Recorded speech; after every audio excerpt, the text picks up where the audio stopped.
তো গাইস, তোমরা কেমন আছো সবাই? আশা করি সবাই ভালো আছো। কিন্তু আমার একটা খুশির খবর আছে যে আমাদের 27 সাবস্ক্রাইবার হয়ে গেছে। তাই জন্য আমি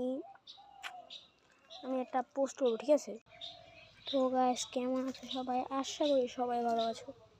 আমি অনেক খুশি, কারণ আজকে আমাদের 27 সাবস্ক্রাইবার হয়ে গেছে। তাই জন্য আমি একটা পোস্ট দিব, ঠিক আছে? ওই পোস্টের মধ্যে যারা যে কমেন্ট করবো না, ঠিক আছে, যে কমেন্ট করব তাকে আমি প্রথমত শাউট দিব। যদি তার আইডেন্টিটি পাই না, তার যদি একটা ছবি পাই, তাহলে আমি এই দিয়ে জেনারেট করে জিমেল দিয়ে জেনারেট করে তার ছবি আমার পাশে লাগাবো। বুঝেছেন সবাই? তাই জন্য সবাই, আমি একটা যে করছি না, যে একটা ড্রাগের একটা পোস্ট, ওই পোস্টটা তোমার খারাপ মনে করো না ভাইয়া, কারণ ওটা ছিল ওই একটা আচার ছিল, ওটার মশলা, বুঝছো? Bye bye. আর এই শর্টটাই যে কমেন্ট করবো না, তাকে কিচ্ছু পাবে না, শুধু সাবস্ক্রাইব করে দিও আর লাইক করে দিও। Bye bye.